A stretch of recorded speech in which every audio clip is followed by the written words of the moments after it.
Muita discussão sobre tudo de mais relevante da política nacional e, óbvio, em outubro tem eleição e eu quero que rode a vinheta.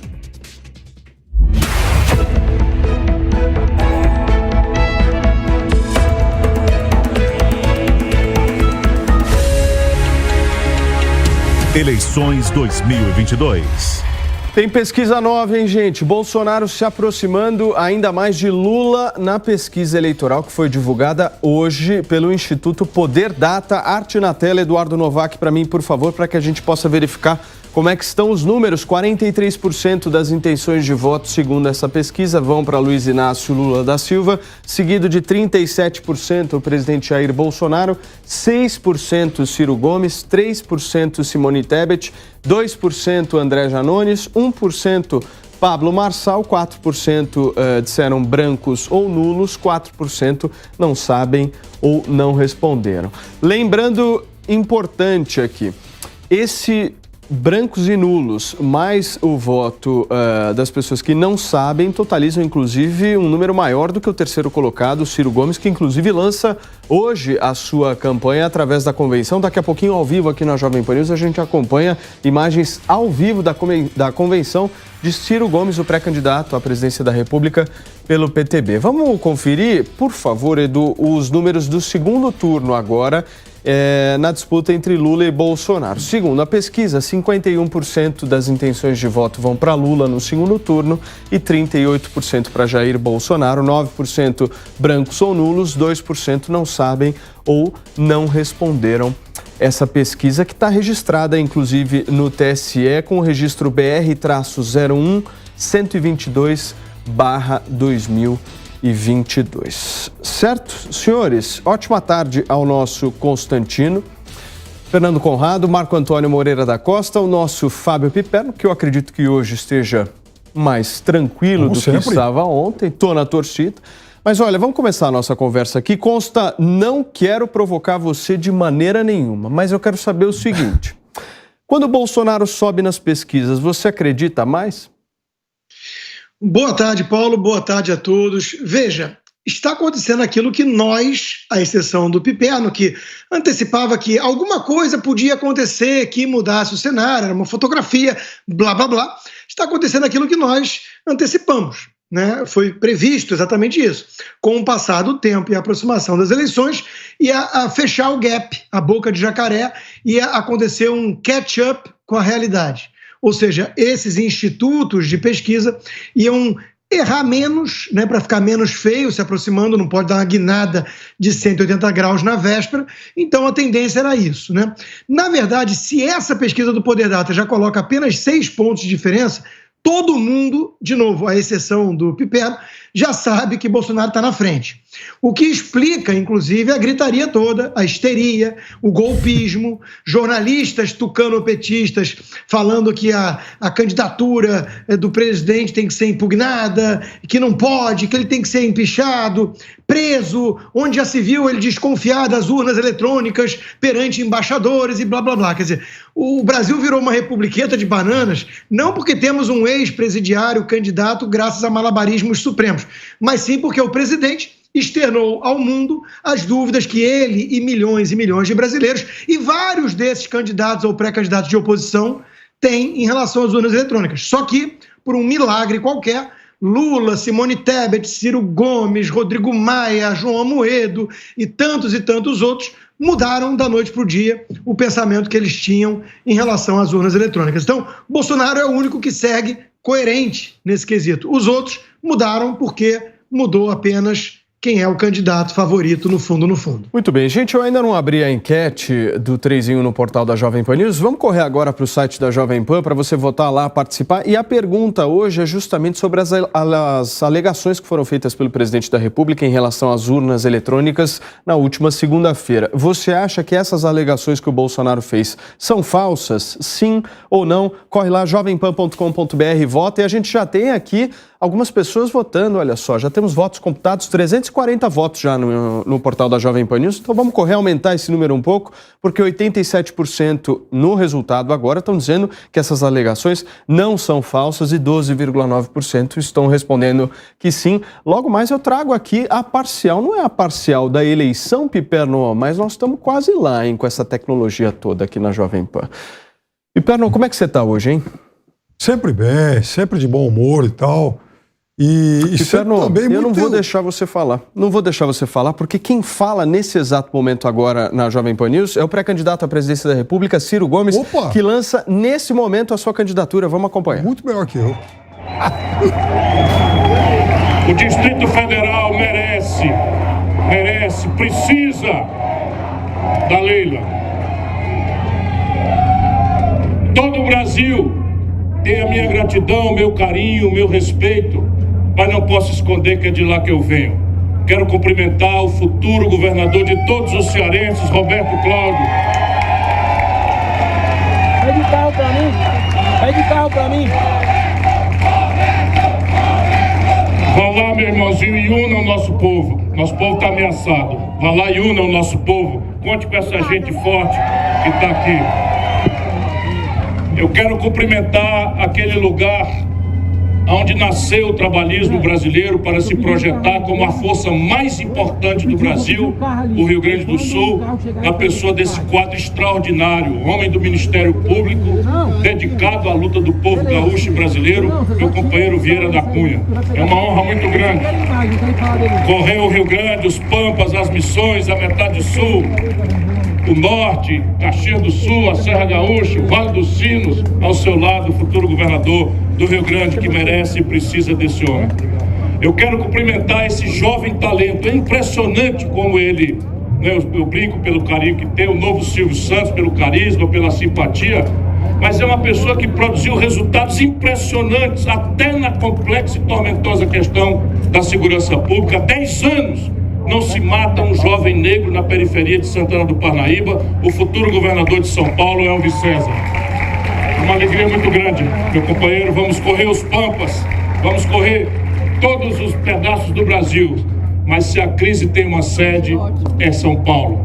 E se o Brasil quer sair da crise, isso passa por São Paulo. Será tarefa nossa reunir aquele povo.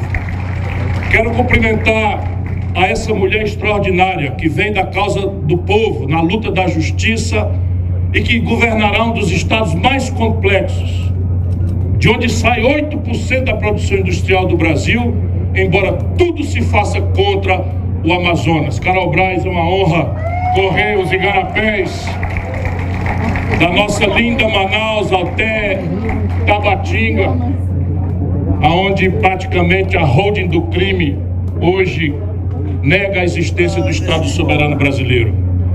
Eu quero cumprimentar a esse extraordinário administrador público. Um exemplo, é absolutamente impressionante o que nós do PDT podemos mostrar em tempos de desmoralização da política. Quem quiser ver políticas públicas acontecendo em saúde de forma exemplar, em educação de forma exemplar, vá ver o testemunho de luta, de trabalho de Rodrigo Neves, com quem eu quero correr o sofridíssimo estado do Rio de Janeiro. Povo carioca, povo fluminense, não aceitem mais o terror da milícia, o terror da facção criminosa, a demagogia rasteira, a conversa fiada de uma esquerda de goela que nunca deu um dia de serviço a ninguém.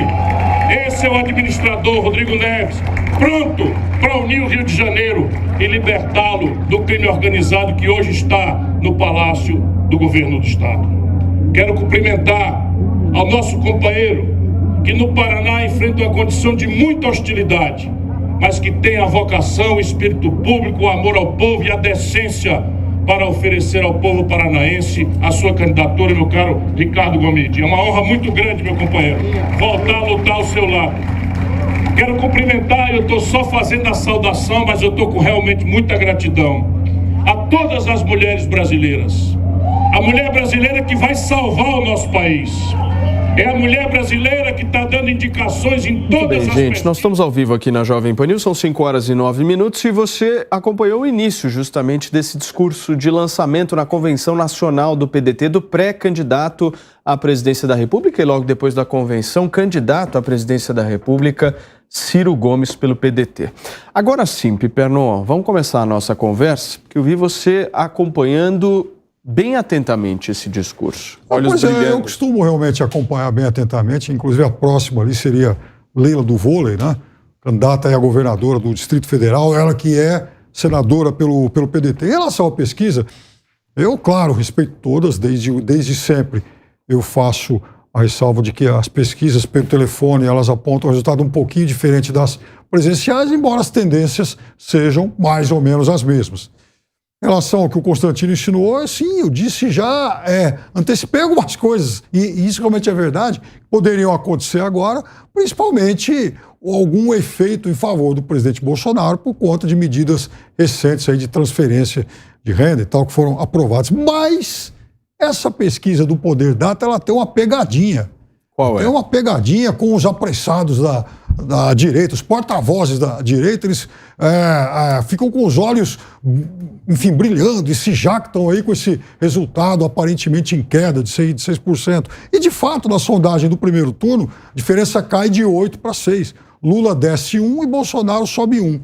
Mas, na simulação desse segundo turno, a diferença aumenta. A diferença aumenta 1 ponto. O que quer dizer o seguinte, também fica cada vez mais evidente de que, por exemplo, o Ciro está aí falando.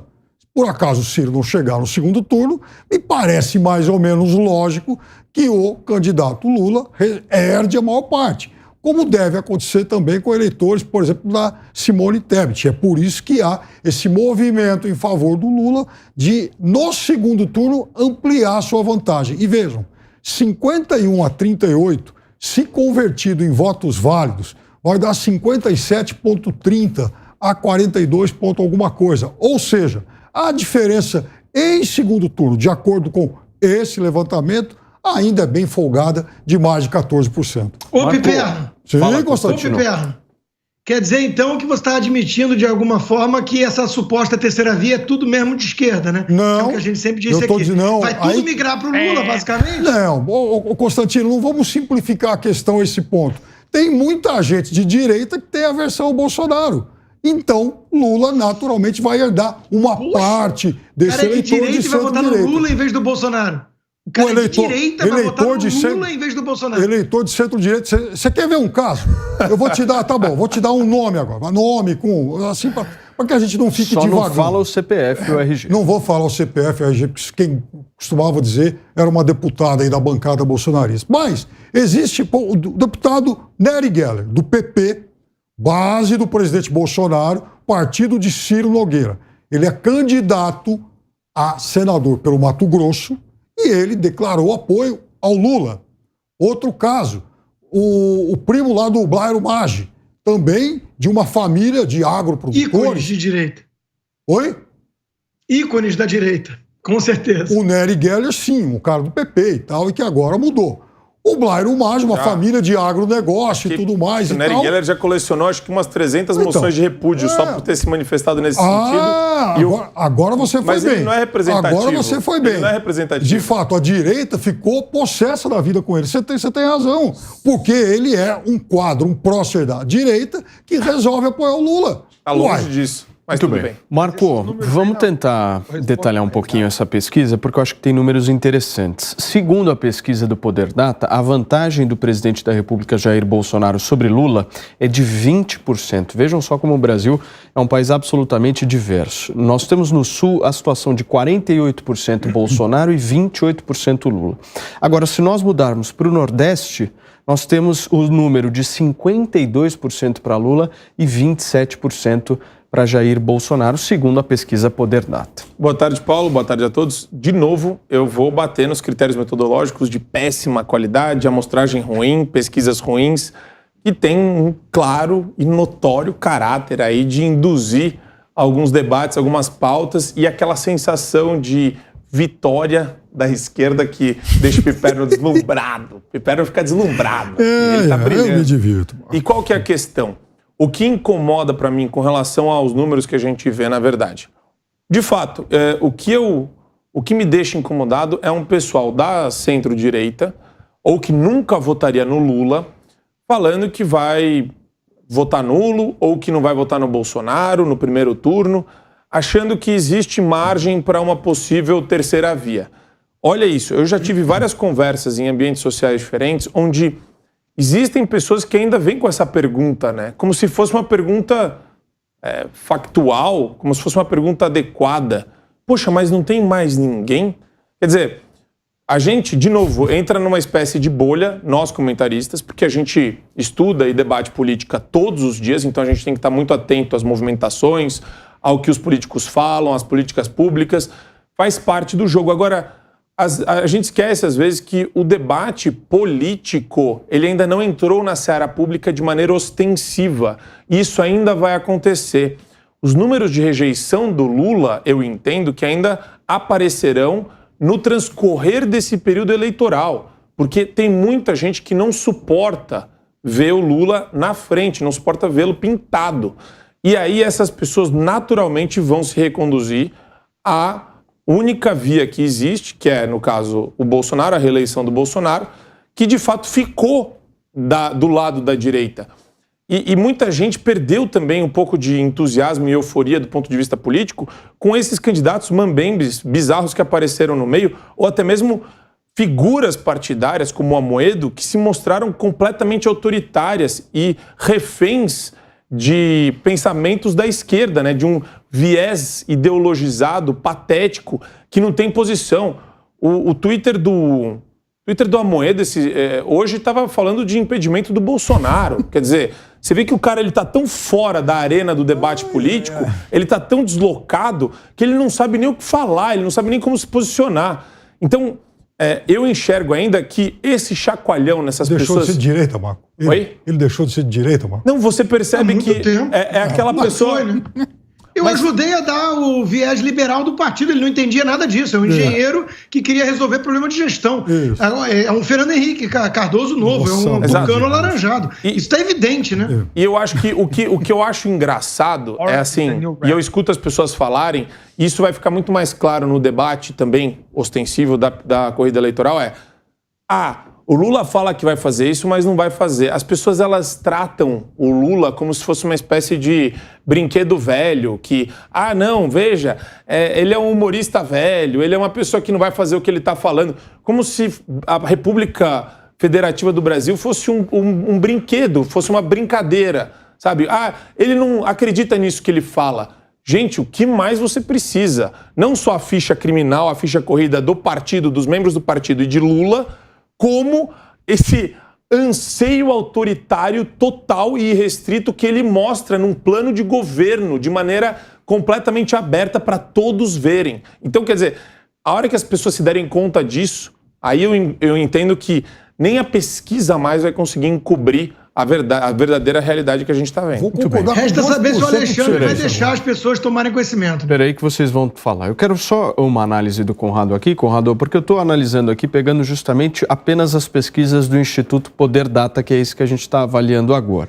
Segundo essas pesquisas, se você olhar bem o gráfico que está estampado, inclusive na divulgação da pesquisa, nós tínhamos um cenário no dia 24 de abril desse ano, ou seja, 3 meses atrás, de 41% para Lula e 36% para Bolsonaro. Ciro Gomes, em abril, tinha 6%, hoje continua com 6%. Simone Tebet tinha 1%, hoje foi para 3%. Janones tinha 3%, hoje foi para 2%. O que eu estou querendo que vocês possam analisar junto comigo aqui? O cenário eleitoral não mudou em nada, segundo o Instituto Poder Data, porque se a gente fizer uma análise dos erros e dos pontos ou para mais ou para menos, está tudo basicamente a mesma coisa desde abril. É o que o Instituto está trazendo. Bom, tem alguns pontos para levar em consideração aqui. O primeiro lugar é acerca da chamada terceira via. E a gente está vendo que não passou de uma tentativa, né, que muito mequetrefe. Por exemplo, o Ciro. Ciro está se colocando hoje, como a gente bem ouviu, se colocando como presidenciável, né, sendo o escolhido para concorrer pelo PDT, e não tem sequer um vice-presidente para dizer seu nome aí dentro da campanha. A Simone Tebet, a gente teve notícia agora aí do Temer, que já está fazendo uma aliança com o PT. Ou seja, o próprio PMDB, o partido da candidata, já está fritando a candidata e sequer começou as eleições. E aí a gente tem que lembrar quais são os dados da nossa última eleição, né? O Ciro Gomes chegou a fazer 12% nas últimas eleições, agora está marcando aí 6%, mas o PSDB do Alckmin, que era uma potência naquele momento, ficou com 5% dos votos. O PMDB, que concorreu com o Meirelles lá, fez 1% dos votos. E quando a gente vai fazer análise dessa variação pontual por estados, Matias e companheiros, já vou dar uma boa tarde, porque eu já saí falando aqui, sem dar uma boa tarde para ninguém, a gente começa a analisar os números reais do que foi a vitória do Bolsonaro no primeiro turno. Os números do primeiro turno, para vocês terem ideia, eu fiz questão de fazer uma análise aqui com os dados do TSE, das eleições de 2018, em primeiro lugar, o que a gente vê agora, o número aqui de abstenções ou o número de brancos e nulos, está muito mais baixo do que a gente teve no ano passado, né, nas nossas últimas eleições. Nas últimas eleições, nós tivemos aqui em abstenção, por exemplo, 20% dos votos, nulos foram 6%, brancos 3%, são quase 30% da população, né? Voltando agora para os números gerais, para vocês terem ideia, em São Paulo é colocado aí uma vantagem do Lula de agora 5 pontos percentuais em relação ao Bolsonaro. Para a população ter ideia, em São Paulo, Bolsonaro ganhou com 53% dos votos válidos no primeiro turno e o PT fez apenas 16%. Foram 37% de votos a favor de Bolsonaro no primeiro turno. No Rio de Janeiro, a pesquisa agora mostra também a variação de 5% de Lula na frente de Bolsonaro. No Rio de Janeiro foram 60% dos votos válidos no primeiro turno para o Bolsonaro e apenas 14% para o PT. Foram 45 pontos de diferença para o Bolsonaro nas últimas eleições. Em Minas Gerais, eles colocam agora 18%, né, para o Lula, né, nessa variação, e nas eleições de 2018 foram 48% para o Bolsonaro e 28% para o PT, foram 20 pontos de diferença para o Bolsonaro.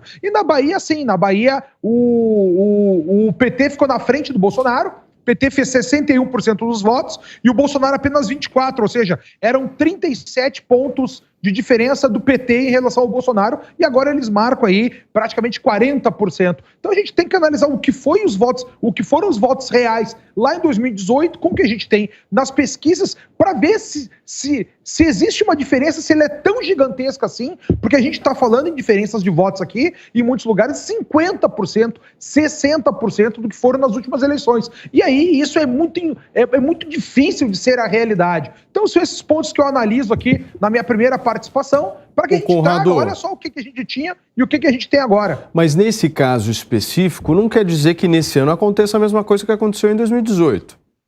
Claro que não, mas a gente tem que enxergar que essa foi a realidade no primeiro turno, em um momento que o Bolsonaro sequer tinha trabalhado no Brasil, né? São os votos que a gente tinha sem nenhuma expectativa do presidente. Hoje a gente sabe, tem muita coisa que aconteceu durante o governo que muita gente se choca, ele não administrou bem a pandemia, não administrou, né? Visões de mundo eu tô colocando aqui. Eu tento ser o mais imparcial possível nas minhas colocações. Mas, por outro lado, a gente tem grandes benesses. Por exemplo, o anúncio agora de mais baixando os preços dos combustíveis. O Brasil hoje é um dos preços de combustíveis mais baixos do planeta Terra. Não. Então essas benesses a gente começa a ver agora e, na minha visão, vai ter alguma resposta nos próximos meses, ainda mais pró-governo do Bolsonaro, nesses aspectos de mudança, né? É isso que a gente tem que observar. Pesquisas são feitas para observar, mas a gente tem que tirar uma base da realidade, olhar o presente com os olhos do passado, para assim a gente enxergar o futuro. Essa é a grande lógica. É por isso que eu faço essa observação com os números que a gente tinha, para ver quão discrepante é essa diferença e o que ela pode ser arraigada na realidade. Fala, Piperno. Não, pera lá. Dizer que nós estamos agora entre os menores, temos agora alguns dos menores preços aí de combustíveis, não. O Brasil agora está no pelotão intermediário. Inclusive eu vi agora. Piperno, hoje, com os números de hoje, do mundo. Não. Tá? Nós estamos abaixo aí, claro, né? Não, Abaixo de $1. Eu vi uma lista de 150, 160 países, então o Brasil está no meio. O Brasil está no meio. Agora, tem uma outra coisa. Quanto a essa oscilação, de fato, ela às vezes surpreende, mas ela não é, digamos, tão incomum assim e muito menos inédita.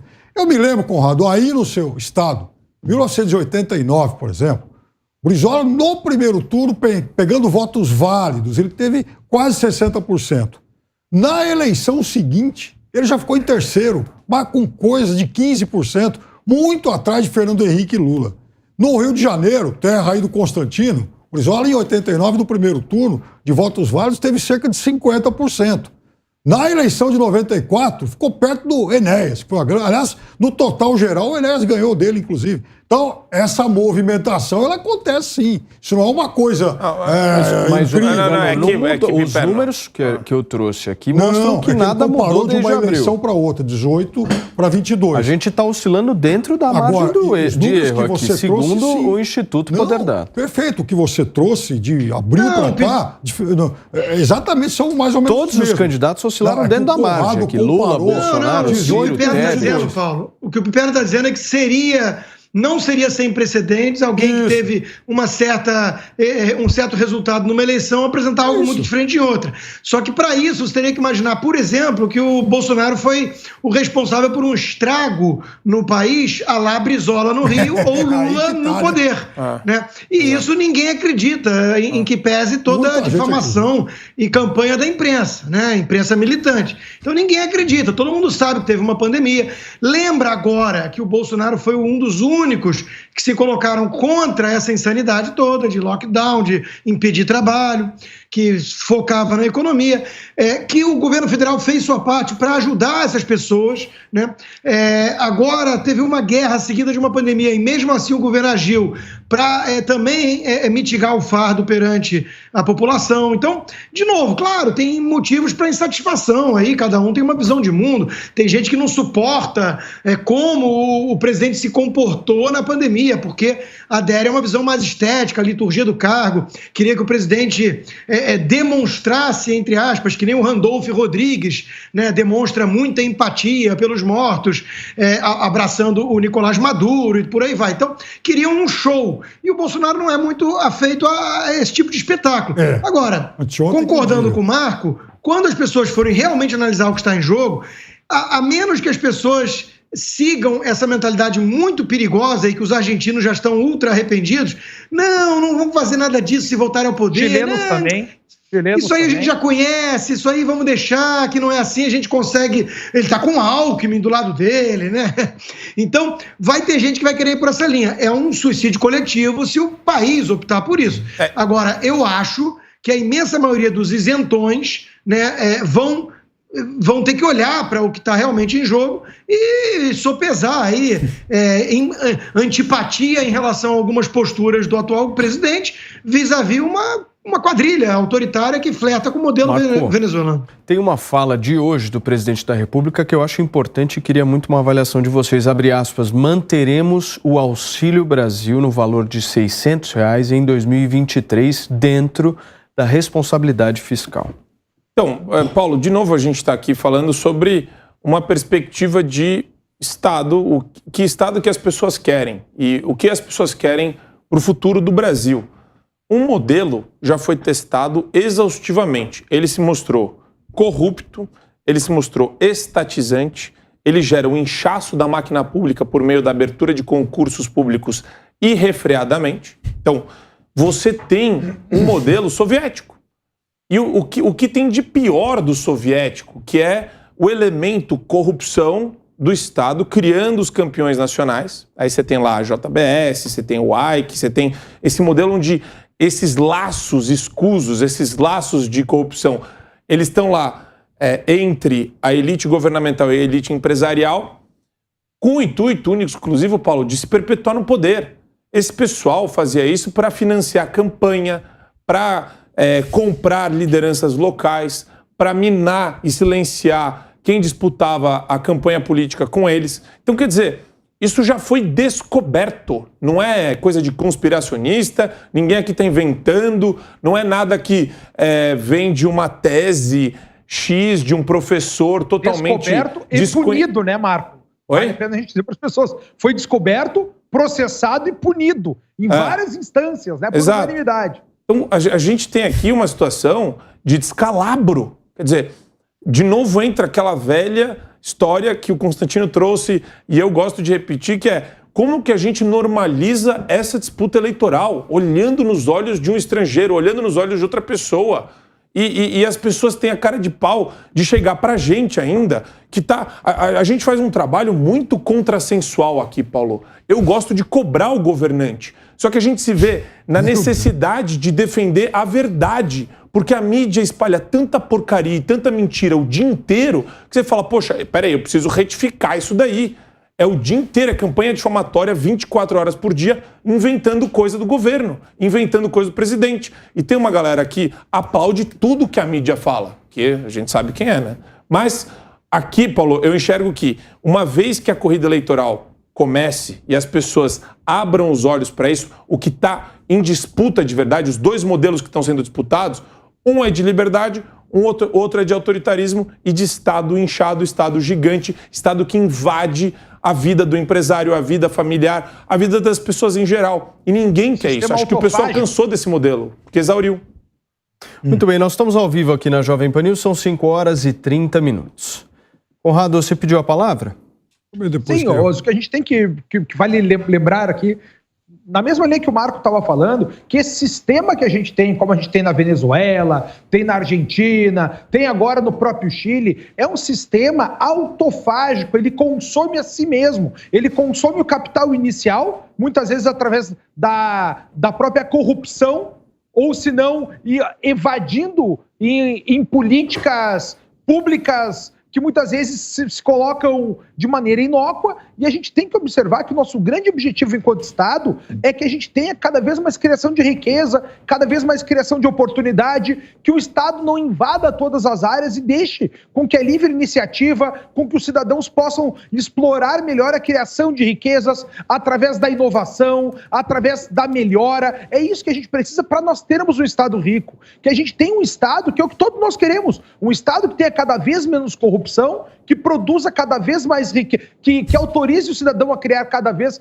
mais riqueza para que possa aumentar sua riqueza até o ponto de nós chegarmos como alguns países escandinavos, que a gente consiga fazer a benesse um estado de bem-estar social, que a gente consiga promover, por exemplo, que o auxílio às pessoas necessitadas possa ser prolongado, que a gente consiga dar melhorias ao povo. Esse é o objetivo que a gente tem que lutar enquanto Estado. Então, por exemplo, senhores, o que a gente tem que buscar aqui é um Estado que seja cada vez menos inchado, que promova cada vez mais a liberdade econômica, como de fato o governo Bolsonaro vem fazendo durante a sua legislatura, e um governo que seja menos corrupto.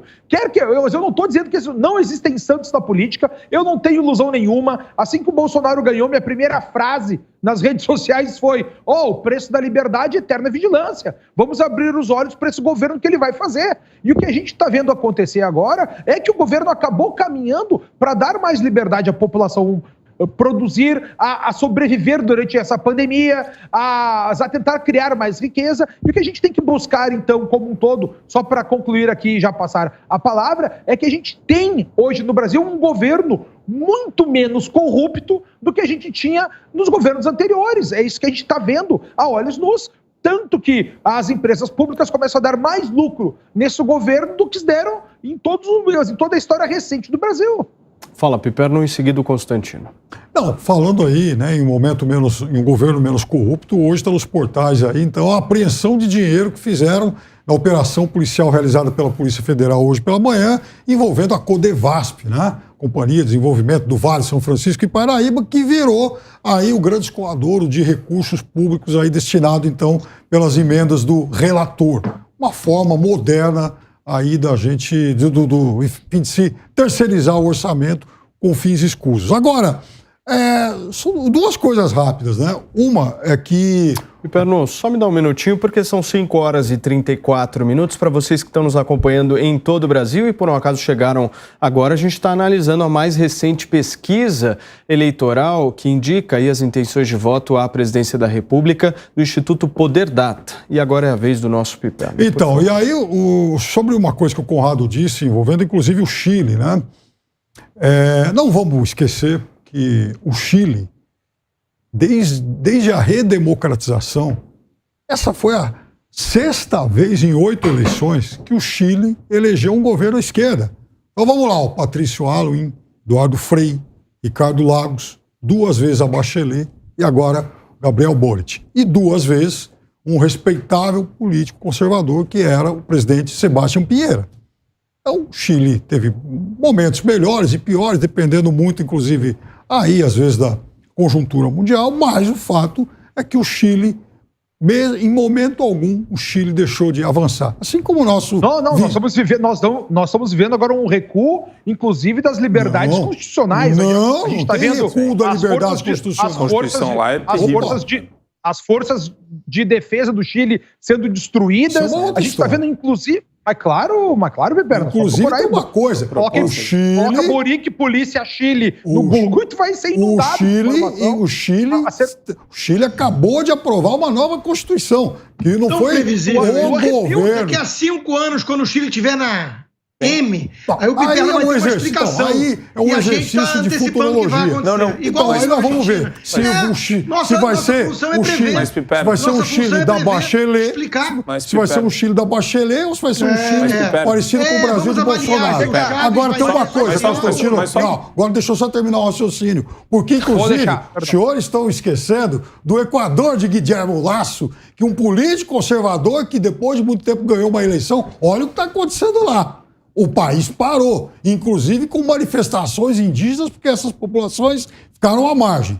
E, rapidamente, uma coisa que o Marco citou, né, quando ele fala, porque os meus amigos de centro-direita que estão deixando o Bolsonaro, né, e alguns aí... Não, eles não vão votar no Lula. Eles não vão nunca votar no Lula. Então. Eles só falaram no primeiro turno.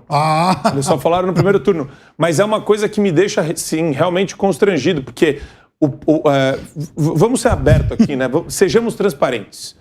Você chega em algum lugar, o pessoal vem com aquele papo. Marco, eu vejo você na Jovem Pan e, você realmente gosta do Bolsonaro?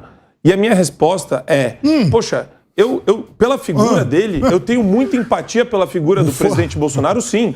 E eu vou falar por quê. Agora você falou a verdade. Eu vejo espontaneidade nele, eu vejo que ele está combatendo um sistema podre, carcomido por ideologia e ativismo judicial. Não é fácil isso, sem falar que a imprensa inteira se voltou contra ele. A maior obscenidade que você pode enxergar hoje é o que o Constantino postou de maneira totalmente franca e aberta no Twitter, mostrando a cara de pau desse pessoal que está disputando com ele. Todo mundo era a favor do voto impresso auditável, todo mundo. Agora vira uma espécie de vira-casaca desse pessoal. Até o próprio TSE fazia propaganda pró-voto impresso. Então quer dizer, o pessoal... Mas só para concluir, daí eu passo para o Constantino. O pessoal, infelizmente, desumanizou o Bolsonaro. E é nesse ponto que eu acho que vai ser o debate eleitoral. Porque o Bolsonaro ele vai retransmitir a ideia de que, poxa, olha o que eu tenho, olha com quem eu tenho que lidar. Porque a esquerda ela é muito eficiente nisso, sim. A mídia inteira consegue diariamente desumanizar o Bolsonaro. De debate? É isso. Vamos lá, Consta. Bom, algumas coisas. Em primeiro lugar, Chile... É óbvio que está indo pro buraco, daqui a 5 anos a gente conversa e a esquerda vai ter as suas justificativas, né? Claro. É sempre a mesma ladainha. A Argentina, a gente está vendo exatamente isso. Bolsonaro disse que ia acontecer, foi ridicularizado pela imprensa, a Venezuela já é a realidade argentina hoje, quase, e a esquerda fica coçando a cabeça e dizendo, não, veja bem, não é bem assim e tudo mais. Em relação à normalização do Lula, isso para mim é uma coisa muito importante, eu coloquei como minha missão até outubro, não normalizar esse absurdo que eu não consigo explicar para os meus vizinhos americanos. Então, eu sugiro até para o Edu, um dia desses, uma enquete, né? O que você acha que transforma mais o Brasil numa republiqueta das bananas? O presidente Bolsonaro receber embaixadores para criticar a urna eletrônica do país ou Lula ser candidato à presidência. Ponto. Vamos fazer uma enquete, vamos ver.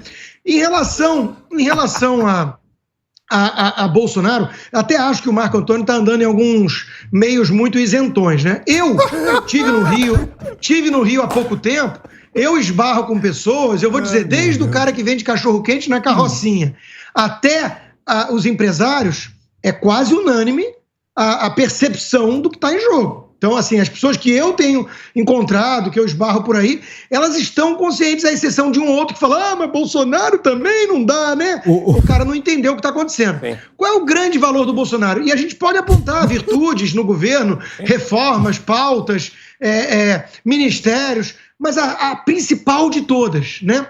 Ele está fazendo esses monstros do pântano, desse sistema podre, saírem da toca, do bueiro. Estão todos se expondo. O que o próprio presidente já disse, né? Não é que eles querem me destruir. Eles querem destruir o Brasil, só que eu estou no caminho. E isso ficou muito claro. Hoje todo mundo demoniza Bolsonaro, que pode ser passível de críticas, mas não é isso que nós estamos vendo. Nós estamos vendo uma demonização. O cara é um capeta em pessoa. As pessoas estão tentando destruir Bolsonaro porque elas precisam tomar o poder de volta na íntegra. E tem uma areia na engrenagem, tem um obstáculo, tem um cara no caminho que tem uma grande virtude, entre outras, uma grande virtude. Ele é um patriota ciente, de alguma forma, de uma missão que ele considera divina para o papel dele. E isso dá a ele uma força, uma coragem de peitar esse mecanismo podre, que é uma coisa impressionante. Você tem que reconhecer e tirar o chapéu. Muitos outros já tinham desistido no caminho. Muitos outros já tinham desistido.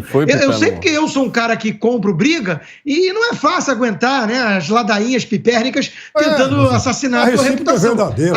Agora, imagina o que esse cara sofre lá. Exato.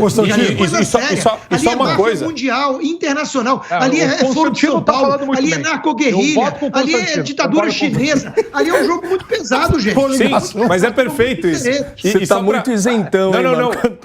O Constantino está certo. E eu vou te falar, Constantino, sabe o que é o mais engraçado? Ai, meu Deus. Quando eu vou para ambientes mais populares, etc., é todo mundo pró-Bolsonaro. A roda dos isentões... Você vai muito. Inclusive, você foi visto. Vamos falar a região. Mas a roda de pessoas mais isentonas é o pessoal mais classe média alta. Você acredita muito nisso? Popular, isso que é mais estranho. Não, mas quando eu vou na Mas tem muita gente que eu conheço que é favorável e apoia. Socorro e Emelino Matarazzo. Está muito popular. E pena em seguida, Conrado. Não, só uma... Assim, realmente o Constantino teve um grande momento de humor agora, né? Porque...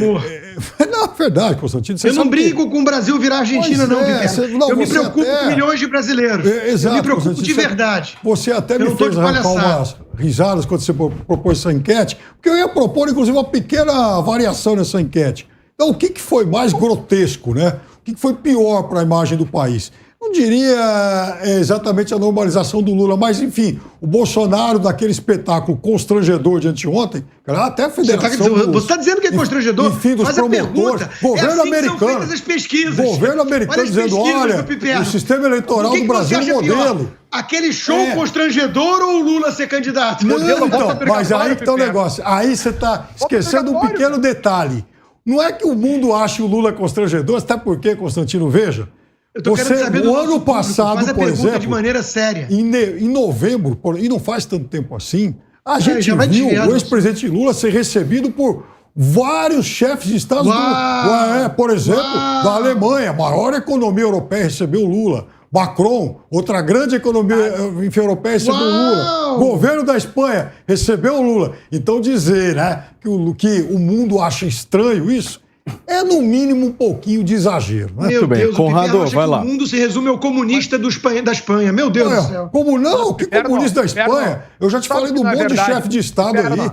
Sabe que não é verdade? Piperno, é uma vergonha a gente ter um candidato, um ex-presidiário, por crimes de roubo contra a nação. O que mais me dói, além do Lula ser bandido, dos roubos que a gente teve do PT como todo confirmados, todos os roubos confirmados com vídeo, com provas de todos, é que não era o Lula roubando dos estrangeiros para dar para nosso povo. Era o Lula roubando o povo do dinheiro brasileiro para dar, inclusive, para outros países, para outras ditaduras que não preservam os direitos humanos, que não preservam nenhuma das liberdades individuais, que se mantêm no poder a todo custo. Isso é horrível. De fato, o meu ponto de concordar com o Constantino é que a gente não pode normalizar, não é nem o Lula concorrer, não é. É um ex-presidiário por corrupção, pelo maior sistema de corrupção que a gente tem na história do planeta. Se não for o primeiro, Vocês estão abraçando Eduardo Cunha, Conrado. Tá lá no PL, tá lá no PTB, junto com o presidente Bolsonaro. Porra, entre Cunha e Dilma, meu Deus do céu, não tem nem dúvida. Tá todo mundo querendo grudar no Roberto Jefferson, Valdemar da Costa, é todo mundo amiguinho. Precisa de um rápido intervalo. Conrado, você só me dá um minutinho, a gente continua o debate por aqui, inclusive tem